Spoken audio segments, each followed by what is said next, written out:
now flex. The live is 1 in the 6. With the runner, boy, you nigga, no question. You would run a motherfucker high stepping. Hey, you never had a big enough weapon. Motherfucker never learned your lesson. I'm an 88 pack nigga. I'm an 88 pack nigga. I mean, day walker, drink blood, fangs out, full moon, motherfucker change like a hoe. I'm just a nigga from the hood trying to stack a little cheddar.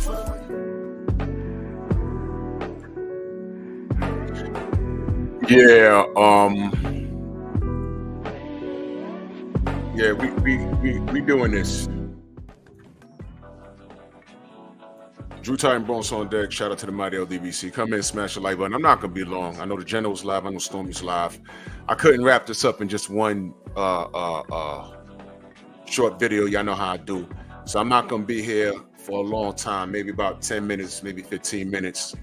Listen, man. All right, and salute to Rod Nail in that super chat. Much love. He said, Bivol, box that man's ears off. Boxing sucks. Listen, man. Y'all know I picked Bivol. I picked Beterbiev for the win. I picked him by stoppage. I didn't know it'd go to the cards. I said Bivol would have to fight the perfect fight. Did he fight the perfect fight? He did. He made it to 12. I like the way every time Arthur planted his feet and tried to throw combinations, Bivol would absorb it the best way he can, hope for the best, which he did because he didn't get stopped. And then he would go right back and get the exchange backs. Look, keeping it a buck, I'm going to watch the fight again. But I just got done watching it, and I had it 8-4 for Bivol. I had it 8-4 for Bivol, man. This is boxing, right? I had it 8-4 for Bivol. All right? I'm keeping it a buck. I had it 8-4 for Bivol. Hey, man. You know what we can say officially? Don't matter where you at. LA, New York, Vegas, Saudi. And this is just my opinion. I'm going to watch it again. But Bivol was a faster fighter. Every time Beterbiev stopped the fire combinations to turn the tides in his favor, Bivol absorbed the punishment, and his face showed it. He had a speed knot on the left side of his head. He had an abrasion under his left eye. But he weathered the storm, and he would fire back combinations and put Beterbiev on the back foot, kept making him reset.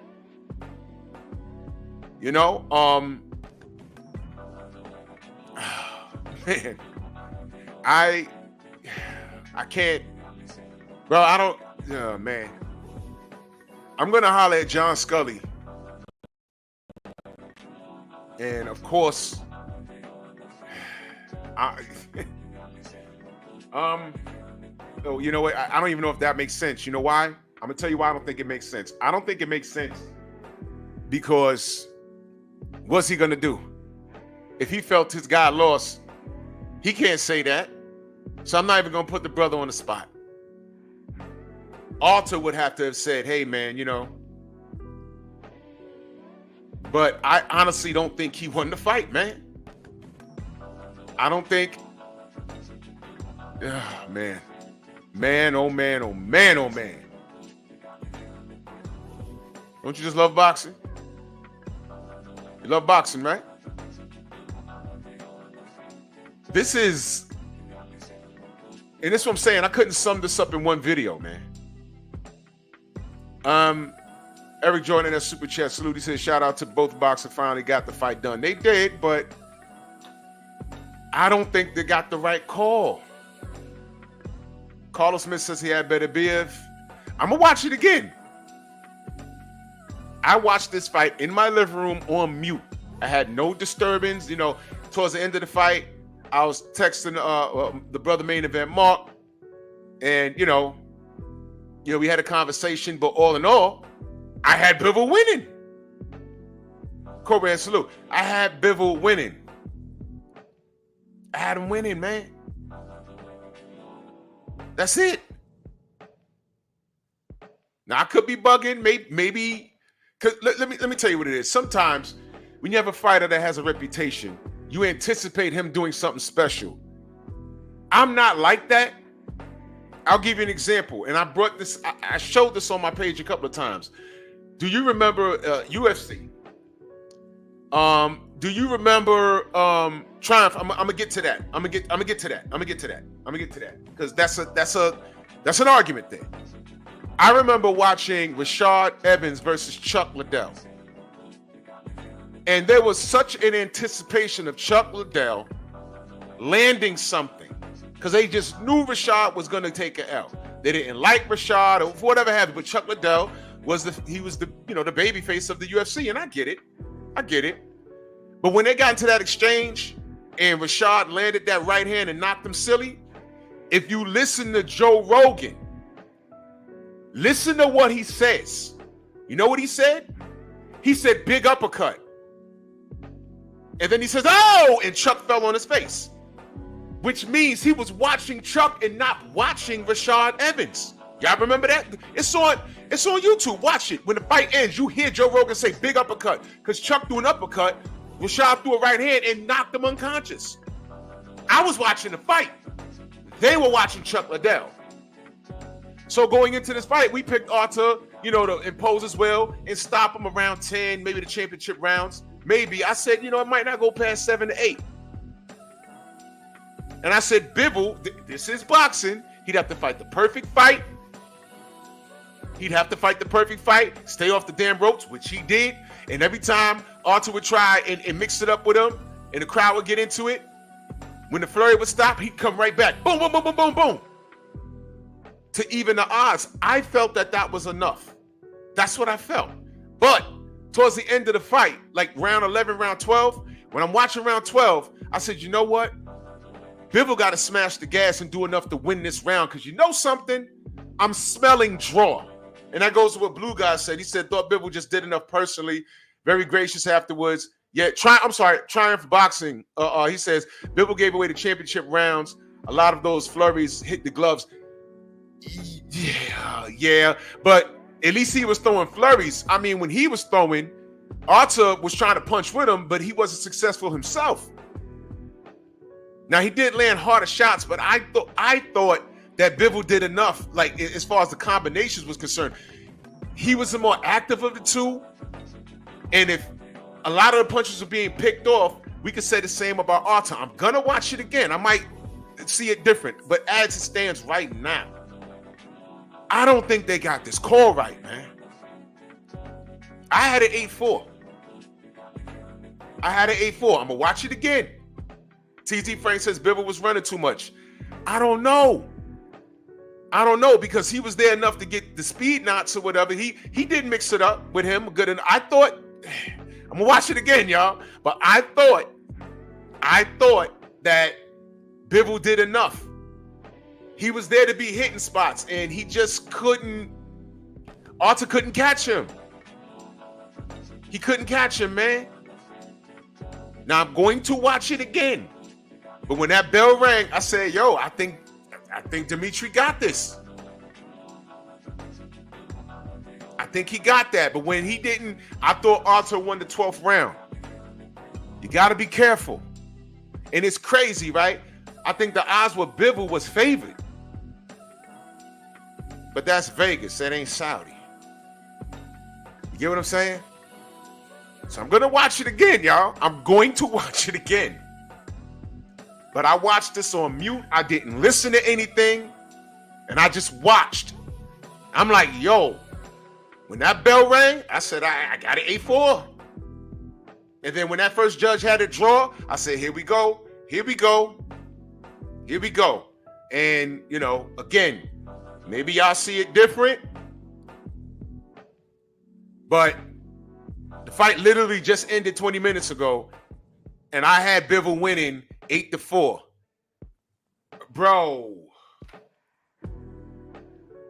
And mind you, I picked Arthur to win this. I'm not satisfied with this. I'm going to watch it again.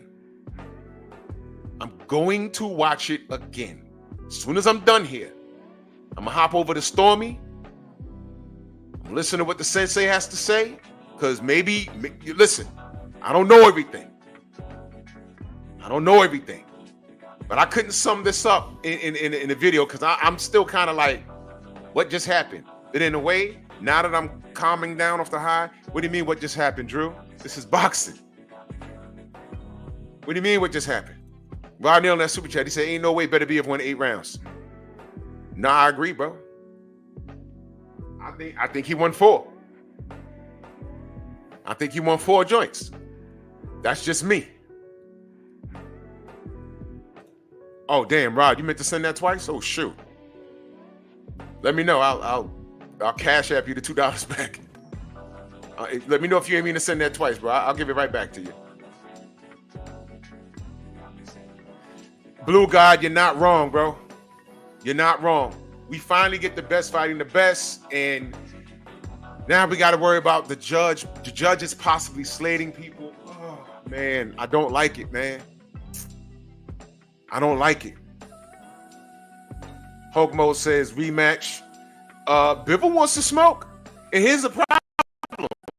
Here's the problem. The rematch, Beterbiev, he's now been in there with him. He's downloaded data, so now he has things to work with. Bivol did the best that he could. What could he do any different that he did in this fight, other than try and back Arthur up and go for it and go for the knockout? Is it possible? Probably, but you're taking a risk. You know why? Because if you go in there throwing furries against Arthur, he throws with you. And if you ain't got enough power to keep him honest, he damn sure does have power to keep you honest. What if Bivol rushes in there and tries to throw a combination? He lands 2, and he thinks he has him. Next thing you know, he hears 5, and he's like, "What the hell? I got knocked down." That happens. So what could Bivol do other than get it right the next time? You know what I mean? So I'm going to watch this again. I'm going to watch this again. But I don't think I got this wrong. I had an 8-4 Bivol. I had an 8-4. Oh my God, I hate this. And I fucks with Arthur, man. This ain't his fault. This ain't his fault, man.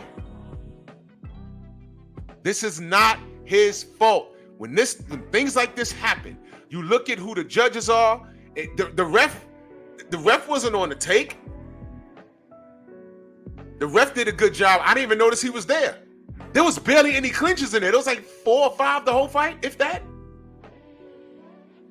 Both men did what they were supposed to do. Arthur he couldn't catch up to him. And Dimitri was gracious in a loss. But my God. My God. Now I'm going to watch it again. Going to watch it again. Maybe there's some things I missed. I'm going to end this live. Everybody head over to Stormy B Man's live. I'm really interested in what the sensei has to say because maybe I missed something. Maybe I missed something. If I did, I'm going to go watch it again. So everyone head over to Stormy B Man. I can't wait to hear what the sensei has to say. I had an 8-4. Maybe I'm wrong. I don't know. I'm heading over to Stormy's chat right now, man. Y'all head over there too. Bronx on deck. Move!